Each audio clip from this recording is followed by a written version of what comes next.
Les podcasts du Figaro.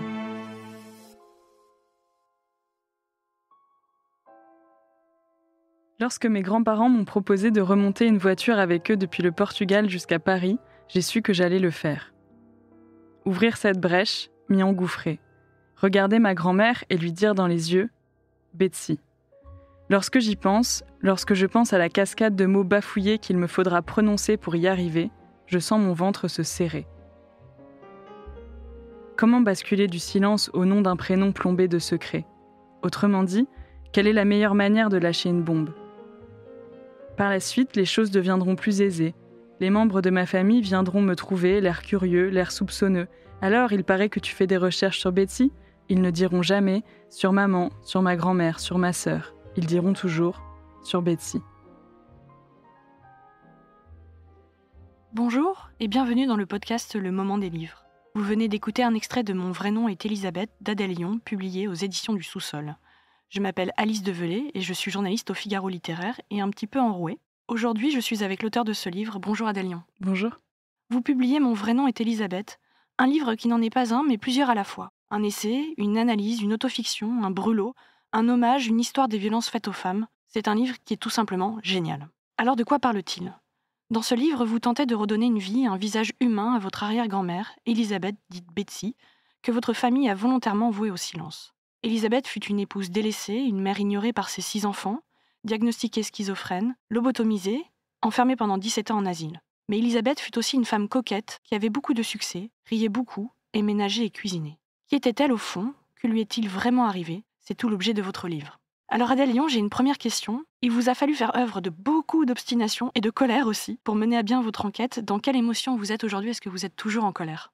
Je vois ma colère ressurgir dans des moments inopportuns. Et oui, en fait, au fur et à mesure que d'autres femmes aujourd'hui me partagent leur expérience de problématiques similaires ou des enquêtes familiales similaires ou des femmes de leur famille qui ont été psychiatrisées comme l'a été Elisabeth, je me vois me remettre en colère illico comme si ce feu ne s'était pas totalement éteint. Après, je trouve quand même que cette colère s'est apaisée justement parce que cette expérience est devenue une expérience collective et ce destin est devenu un destin collectif partagé par d'autres femmes. Et donc, ça a tendance à atténuer cette colère-là. Et à travers le livre, vous distillez les versions qui se contredisent de votre famille à propos d'Elisabeth. Que pensent vos proches, votre famille de votre livre, de cette histoire que vous avez su faire surgir du silence aujourd'hui ? Les réactions sont diverses. Je dirais d'abord que c'est jamais très facile. Je pense que sa famille, la famille qu'on connaît, la famille privée deviennent l'objet d'un livre et se voir regarder à travers le regard d'une personne qui forcément a ses opinions et son expérience de cette famille-là. Donc ça déclenche quelques réticences ou mouvements de protection de la part de certains membres de la famille, notamment ceux qui ont été les plus proches, entre gros guillemets, mais disons dans le temps chronologiquement les plus proches d'Elisabeth. Mais ces réactions-là sont vraiment compensées par celles des femmes de la famille, de ma grand-mère jusqu'à mes cousines, qui sont très émues à la fois de voir renaître une figure familiale qui n'a jamais existé, mais qui était aussi du coup un point d'identification manquant. C'est-à-dire en fait, qu'est-ce que c'est de grandir en tant que femme quand on ne peut pas s'identifier à une femme, enfin quand on ne peut s'identifier à aucune femme finalement. C'est comme si ça leur restituait un point d'identification. Et par ailleurs, ça explique des moments de trouble qu'elles traversent plus ou moins toutes à un certain moment et rend cette expérience, encore une fois collective, permettant de diminuer l'angoisse et de se tourner vers l'avenir, vers leurs propres enfants, d'une manière qui est moins inquiète, en fait, tout simplement. Donc elle parle ouvertement de Betsy, ou elles disent Elisabeth d'ailleurs aujourd'hui ou... Non, c'est marrant, elles disent pas Elisabeth, elles disent D'accord. toujours Betsy. Je pense que ça, c'est quelque chose qui aura du mal à changer. Et même moi, c'est arrivé tardivement à ce que j'arrive à dire Elisabeth complètement naturellement, en fait. Pourquoi ? Parce que je pense que c'était tellement ancré, Betsy.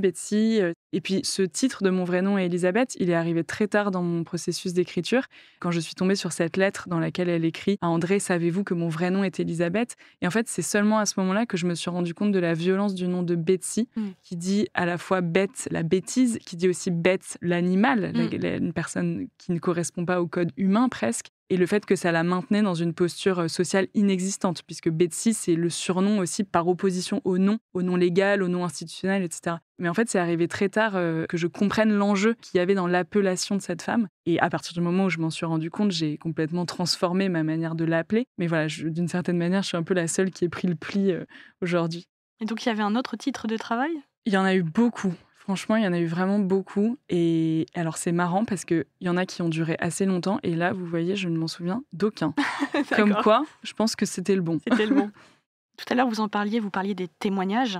Et ce qui marche selon moi dans ce livre, je veux dire, ce qui fait qu'on dépasse l'enquête intime pour aller vers l'universel, c'est qu'on se dit aussi qu'il y a dû avoir tellement de Betty en France, mais aussi ailleurs, à l'étranger. Oui, tout à fait. Alors ça a été un...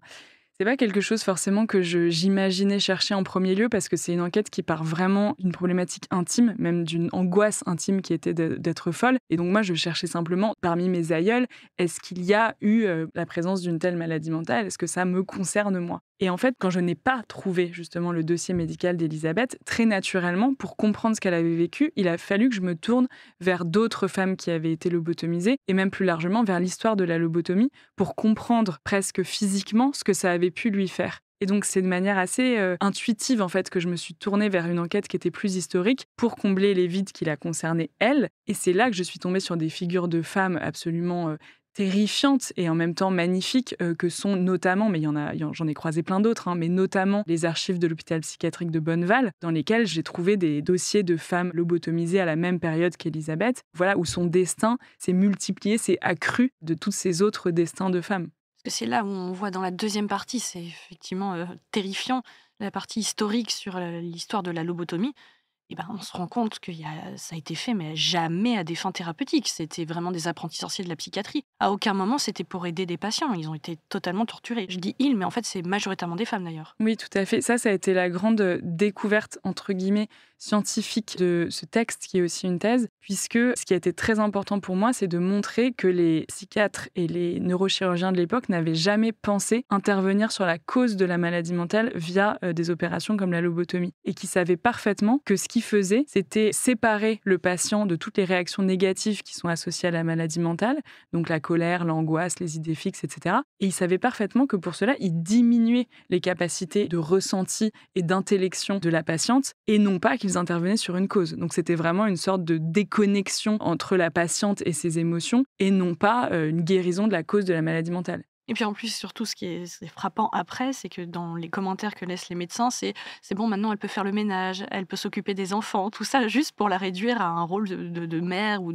presque de servante. Tout à fait, ça a été très choquant ça, parce que j'ai compris assez vite, en me renseignant simplement sur Internet, que la lobotomie avait concerné majoritairement des femmes. En revanche, j'avais pas du tout pu aller dans le détail de ce que ça représentait en termes idéologiques. Et effectivement, dans les dossiers, alors soit dans les dossiers que j'ai trouvés, disons que les dossiers que j'ai trouvés en France ont confirmé cette intuition que j'ai eue en regardant les comptes rendus américains au départ de Walter Freeman, qui effectivement évalue la guérison par rapport à des critères complètement sociaux, idéologiques et avec des valeurs très certainement identifiées. C'est-à-dire, c'est bon, elle est guérie, elle a pu réintégrer son foyer, accomplir les tâches domestiques, s'occuper des enfants. Autrement dit, c'est une bonne épouse et une bonne mère. Et à mon grand étonnement, d'une certaine manière, j'ai retrouvé mais symétriquement la même chose en France. Des dossiers dans lesquels les questions qui sont posées, les attitudes qui sont évaluées pour évaluer la guérison, c'est ça, c'est est-ce qu'elle est capable de réintégrer son foyer, est-ce qu'elle est capable de s'occuper de ses enfants, est-ce qu'elle fait de la couture ou du piano, des choses qui sont quand même très orientées. C'est flippant, c'est vraiment terrifiant, et puis surtout, en fait, on voit bien qu'encore une fois, le bien-être des patients, on s'en moque. Et à un moment donné, d'ailleurs, dans le livre, vous posez la question suivante: qui a aimé Betty? Et ça, c'est une question, moi, qui m'a hantée durant toute la lecture du livre, parce qu'elle arrive assez tôt. Mais vraiment, on s'interroge et on se dit, mais est-ce que finalement, ce livre, c'est pas aussi un livre sur l'amour, une sorte de déclaration tardive, donc amoureuse, mais pour une femme qui en a cruellement manqué?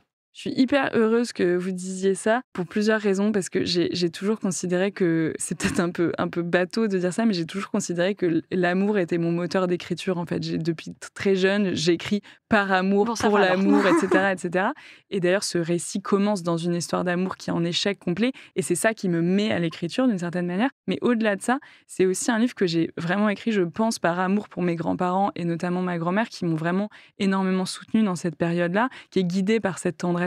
C'est cet amour aussi que j'ai essayé de porter jusqu'à Elisabeth, et d'une certaine manière, j'espère que ce livre fait naître aujourd'hui chez ma grand-mère un amour pour sa mère dont elle a toujours manqué, et éventuellement pour les autres enfants d'Elisabeth. C'est-à-dire qu'il y avait cette carence d'amour chez eux, d'amour maternel, d'amour reçu de leur mère, mais aussi donné à leur mère. Et j'espère que ce livre servira à déclencher, à initier enfin un sentiment d'amour et de tendresse vis-à-vis de la figure de la mère. Et puis c'est ce que je disais aussi plus tôt, c'est un livre que je pense sur les violences faites aux femmes. Est-ce que vous acceptez le terme de féminisme aussi pour décrire votre démarche? Oui, bien sûr. Alors, je l'accepte tout à fait, je l'embrasse même, mais je voudrais la situer à un certain endroit Mmh. qui est l'endroit des imaginaires. C'est-à-dire que, comme vous le dites très bien depuis tout à l'heure, cette histoire, ce n'est pas seulement celle d'Élisabeth, c'est l'histoire d'énormément de femmes, c'est l'histoire aussi plus largement de ces femmes anonymes, même au-delà de la psychiatrie, etc. C'est toutes ces femmes dont on ne parle pas et dont les vies ne font pas de bruit et qui disparaissent sans rien laisser. Et j'avais vraiment envie de créer, de faire naître un personnage féminin fort auquel on puisse s'identifier et qui permette aussi de lutter contre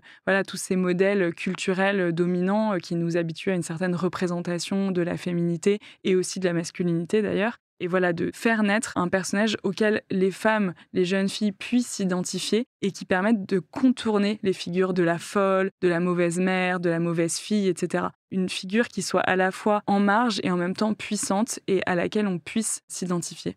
Alors, vous avez employé le mot folle. Quelle est votre conviction, finalement, au fond, concernant Élisabeth? Est-ce qu'elle était vraiment folle? Non, ma conviction, c'est qu'elle ne l'était absolument pas et que c'est une succession d'événements causés par une brutalité extrême de son milieu et de son mariage et de probablement un certain nombre d'événements intimes que je ne peux pas retracer et que je ne connais pas, qui font que au moment des naissances de ses enfants, qui sont nombreuses, elle a très probablement des dépressions postpartum qui, face à l'incompréhension de son milieu, ne font qu'aggraver son état. Alors ça ne veut pas dire qu'à la fin, elle n'est pas dans un état de folie, mais c'est un état de folie qui, je pense, est conditionné par cette absence de compréhension de la part de son entourage. Mais ce qu'il faut quand même comprendre, c'est que la lobotomie, ça a des effets concrets et que donc la femme que, par exemple, mon père a connue, sa grand-mère, après l'hôpital, dans les années 70, cette femme, entre guillemets, était folle. Mais ce qu'il prenait pour des symptômes de la schizophrénie, c'était pas des symptômes de la schizophrénie, c'était des symptômes de la lobotomie. Oui, d'ailleurs, les symptômes que vous indiquez dans le livre n'ont rien à voir avec la schizophrénie. Bon, soit on a fait énormément de progrès, effectivement, sur les symptômes, mais c'est flagrant. Il n'y a Tout à fait. rien. Il n'y a rien qui dit que c'est de la schizophrénie. Enfin, c'est terrifiant, encore une fois. J'ai une dernière petite question, mais que seuls, cette fois-ci, les lecteurs de votre livre comprendront. Donc, vous avez compris, il faut aller le lire. Comprendre, est-ce que ça résout quelque chose? C'est la conclusion sur laquelle s'achèvent ces pages. En fait, comprendre au sens de retracer un parcours biographique et de comprendre une succession de faits qui, à la fin, forment la vie de cette femme, ça ne m'a pas apporté du soulagement, puisque finalement, ça a redoublé ma colère presque d'être face à ça. Comprendre, ça ne résout pas, en tout cas, cette colère-là et le mal que cette histoire a fait à l'intérieur de ma famille et de moi et de mes proches. En revanche, comprendre, c'est ce que je souhaite montrer à la fin, c'est changer le sens du mot comprendre. C'est-à-dire que comprendre, ce n'est pas retracer l'histoire de cette femme, c'est être en capacité de se mettre à sa place. Et ça, cette capacité d'empathie pour celle qui a énormément souffert, ça transforme en profondeur. Ça ne résout pas, ça me semble évident, mais ça transforme en profondeur. Ça transforme mon appréhension du monde, ça transforme mon appréhension des autres, ça transforme mon appréhension de la famille. Et ça, d'une certaine manière, c'est le legs qu'elle me fait à travers le temps, 70 ans d'écart. C'est cette capacité à recevoir la souffrance des autres. Je rappelle que vous êtes l'auteur de Mon vrai nom est Élisabeth, publié aux éditions du Sous-sol. Merci Adèle Lion. Merci. Merci d'avoir écouté ce podcast. Je m'appelle Alice Develay, je suis journaliste au Figaro littéraire. Vous pouvez retrouver le moment des livres sur Figaro Radio, le site du Figaro et les plateformes d'écoute. Si vous avez aimé cet épisode, n'hésitez pas à vous abonner et à laisser votre avis en commentaire. À bientôt.